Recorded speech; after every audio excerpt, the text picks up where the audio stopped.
மேகம் தழுவும் மேற்கு தொடர்ச்சி மலைகள் புடைசூழ இயற்கை எழில் கொஞ்சம் தென்னைத்து காஷ்மீரான மூணாரின் ரம்மிய அழகை கண்டு ரசித்து மகிழ சுற்றுலா பயணிகளுக்காக முழுக்க முழுக்க கண்ணாடியாலான டபுள் டக்கர் பஸ்ஸை ராயல் வியூ திட்டத்தின் கீழ் அறிமுகம் செய்து அசத்தியுள்ளது கேரள அரசு போக்குவரத்து கழகம்.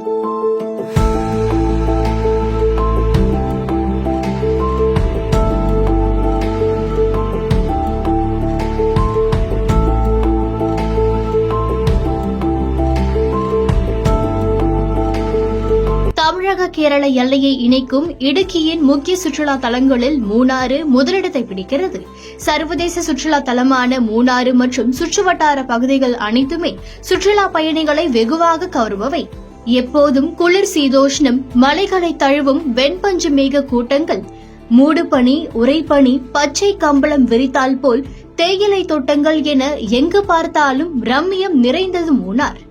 மூணாரின் இயற்கை அழகை சுற்றுலா பயணிகள் கண்டு ரசிக்க ஏதுவாக கேரள அரசு போக்குவரத்து கழகம் முழுக்க முழுக்க கண்ணாடியால் ஆன டபுள் டக்கர் பேருந்தை அறிமுகப்படுத்தியுள்ளது. 40 லட்சம் ரூபாய் செலவில் வடிவமைக்கப்பட்ட இந்த சிறப்பு பேருந்தின் கூரை மற்றும் பக்கவாட்டு பகுதிகள் கண்ணாடியால் மூடப்பட்டுள்ளது. உற்சாகமூட்டும் டால்பி இசை அமைப்பு, கண்கவரும் வன்மய விளக்குகள், காஃபி விற்பனை இயந்திரம், இலப்பாறை நாற்காலிகள் ஆகியன உள்ளடக்கியது இந்த கண்ணாடி பேருந்து. பேருந்தின் கீழ்த்தளத்தில் 12 பேர், மேல்தளத்தில் 38 பேர் என 50 பேர் பயணிக்கலாம். மேல்தளத்தில் ஒருவருக்கு 400 ரூபாயும் கீழ்த்தளத்தில் 200 ரூபாயும் கட்டணம் நிர்ணயிக்கப்பட்டுள்ளது. தினசரி 5 வேளைகள் பேருந்து இயக்கப்படும்.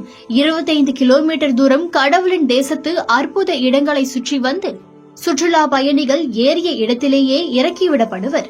கேரள அரசு போக்குவரத்து கழகத்தின் ராயல் வியூ திட்டத்தின் மூலம் அறிமுகம் செய்யப்பட்டுள்ள இந்த பேருந்து சுற்றுலா பயணிகளுக்கான புத்தாண்டு பரிசு என தெரிவித்துள்ளது. கேரள அரசு போக்குவரத்து கழகத்தின் இந்த ராயல் வியூ திட்டம் அனைவரையும் வியந்து பார்க்க வைத்துள்ளது.